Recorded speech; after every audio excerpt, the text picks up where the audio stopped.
Amigos, bienvenidos a nuestro segundo bloque de tecnología. En el día de hoy, a pedido a través de nuestra fanpage de Facebook, vamos a mostrarles un poquito los tips de por qué nos falla el equipo. Así que tras la presentación, empezamos con la nota.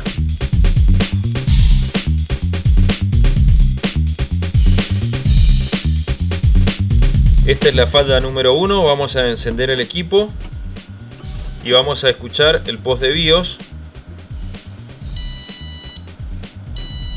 Ahí tenemos un bip largo. Eso nos está indicando en este caso de que tenemos una falla de memoria, y en este modelo en particular que no tiene placa de video, vamos a apagarla. Vamos a poner bien la memoria. Como les decía, en este caso que no hay placa de video, también va a dar un error. Acá va colocada en el PCI Express.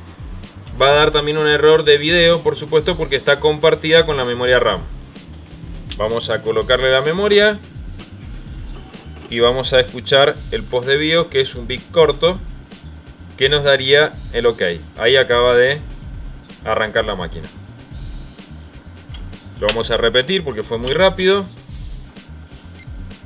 Ahí está el bip de confirmación de que la madre arrancó correctamente. Vamos a mostrarle también una de las fallas típicas, es que nos va a fallar las tensiones. ¿Cómo podemos darnos cuenta? Normalmente, como siempre les cuento, las fuentes normales, las económicas, esas chinas que podemos conseguir en cualquier local, no va a superar la vida útil de un año. Normalmente al año ya tenemos que cambiarla, porque los componentes que tienen son de muy mala calidad y vamos a tener fallas en la placa madre. Ahora vamos a mostrarles con el osciloscopio las tensiones y un poquito las frecuencias de cada una de las tensiones que debemos tener constante. Vamos a mostrarles en imagen en el osciloscopio. Ahí vamos a estar en 12 volt. Las tensiones tienen que estar dentro del rango del 10% como máximo. O sea que no tiene que fallar más de 1.2 volt como máximo. Lo ideal es que esté siempre en 12, 12,2, 12,5 y totalmente estable. Vamos a cambiar y vamos a probar en 5 volt. La fuente nos está entregando 5.22, que está correcta, ya que esta es una fuente nueva. Y en 3,3 volt, que son las tensiones importantes, que nos está marcando 3,404. Esto obviamente nos indica que la fuente está funcionando bien. Vamos a ver el oscilograma de la fuente. Acá en la onda final vamos a ver el ripple. Todas las fuentes tienen un ripple. Mientras más baja sea esta frecuencia, mejor calidad va a ser la fuente. Voy a mostrarle en 12 volt.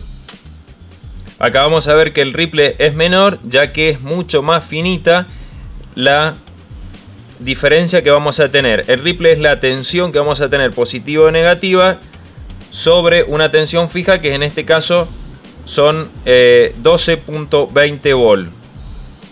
El ripple de una fuente normalmente está en los 300 milivolt. Eso significa que va a subir y va a ascender una fracción de tensión. Mientras más baja sea esa, va a ser de mejor calidad. Por eso es importante cuando comentamos la calidad de la fuente, para que cuando estemos consumiendo realmente mucha potencia, cuando el procesador y todo el hardware esté al 100% del rendimiento, la fuente realmente va a estar muy exigida. Y por supuesto que ahí tienen que aumentar la frecuencia de conmutación, por ende va a aumentar el ruido de la fuente.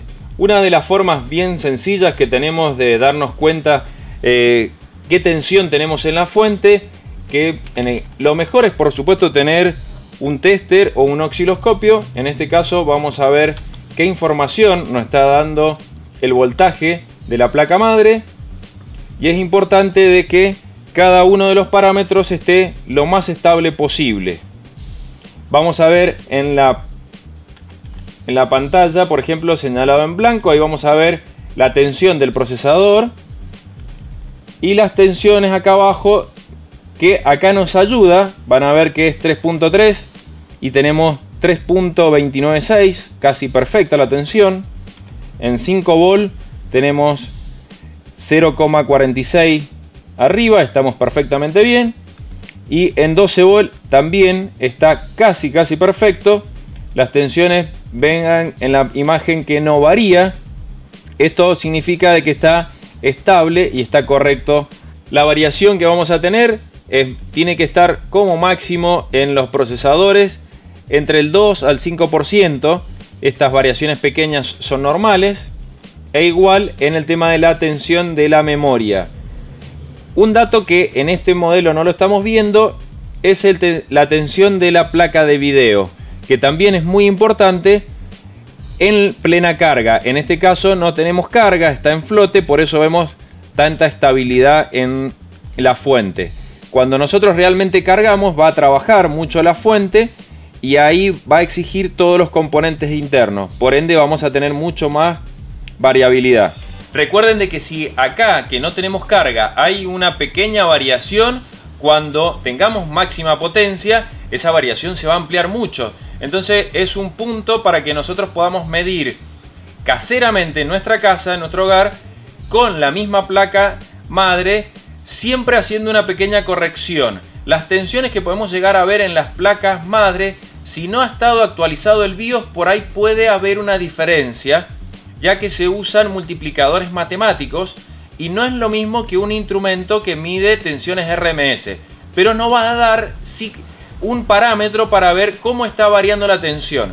Si ya varía ahora, y ya tenemos que cambiar la fuente porque cuando la carguemos realmente esa variación va a aumentar mucho y vamos a tener problemas en el hardware. Como hablábamos de la fuente, para ver las fallas típicas que tenemos en el hardware de una máquina, normalmente una de las fallas normales es que estamos trabajando y estamos consumiendo mucha energía, ya sea en un juego, en una aplicación pesada como puede ser editar video, y nos tira una pantalla azul.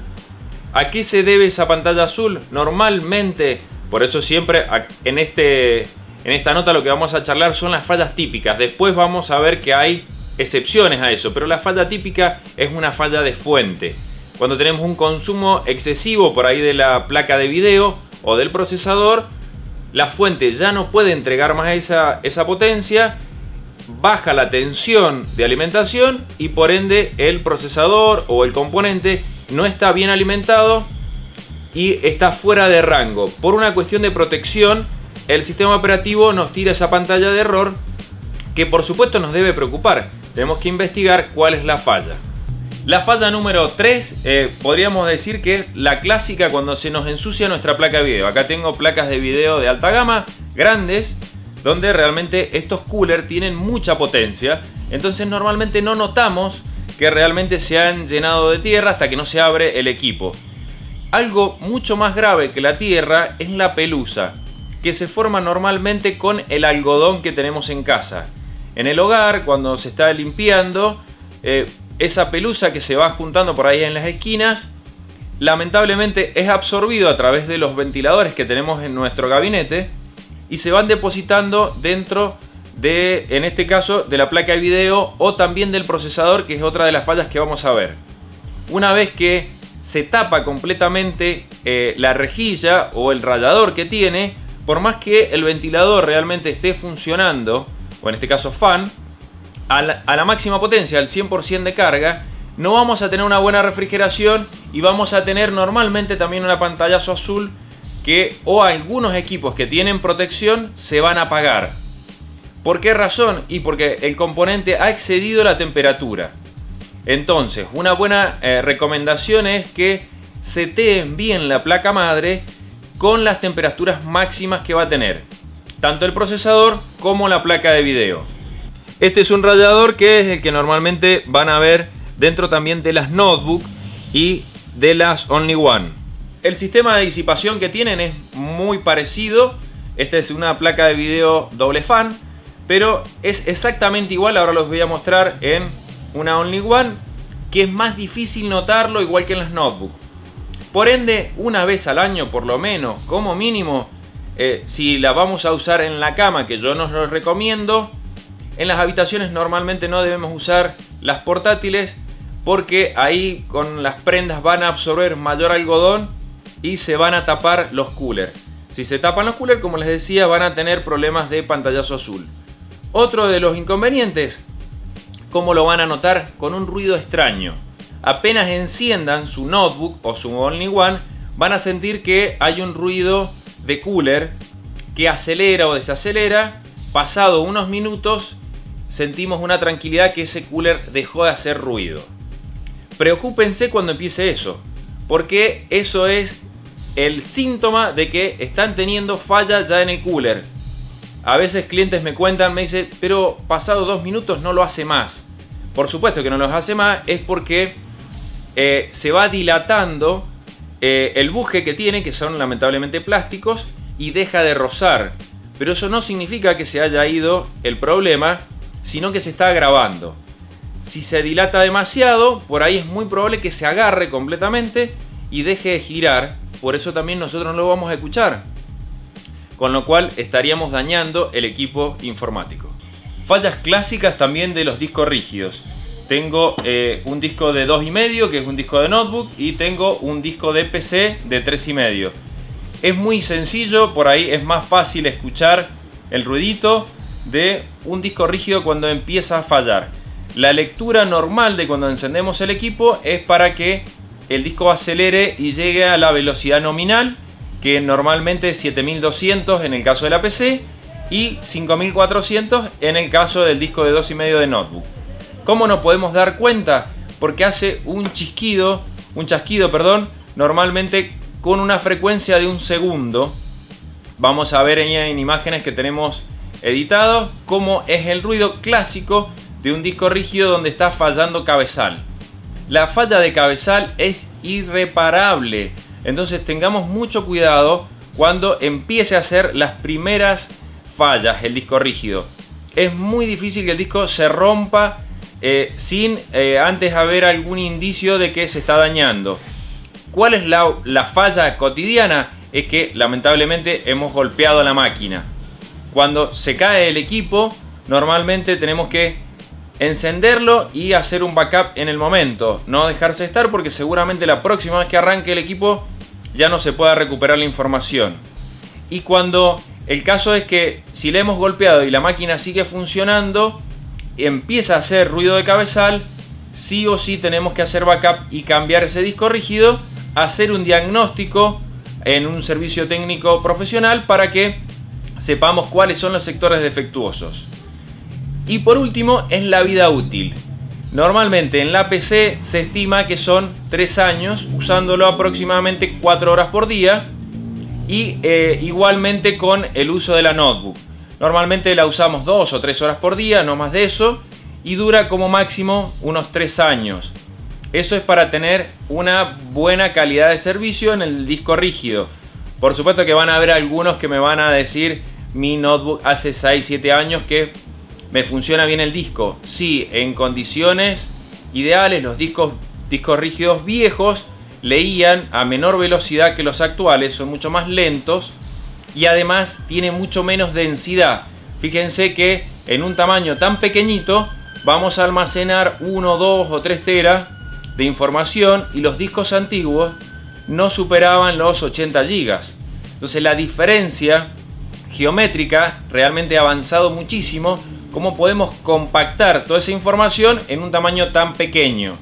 Obviamente que los sectores están cada vez más juntos y un daño del cabezal nos va a provocar realmente una superficie muy enorme y vamos a perder mucha información en un disco grande. Tengan cuidado cuando empiecen a sentir el ruido de cabezal. Amigos, espero que les haya sido útil. Bueno, y por supuesto que los invito a nuestro local, ya que si vos dejaste de hacerle service por 1 año, te recomiendo que te acerques y podamos formatear la máquina o ver realmente y diagnosticarte la falla que estés teniendo. En nuestro local, además de todo lo que es PC, tenemos servicio completo también de impresoras, que en las próximas notas les voy a estar contando también tips básicos sobre las impresoras con cartuchos, con sistemas continuos y láser también. Así que, bueno, espero que les haya servido. Coméntenos y síganos a través de nuestra fanpage en Facebook youtube.com/microlec. Y por supuesto, los espero la semana que viene y no se olviden que sigue Checkpoint tras la pausa.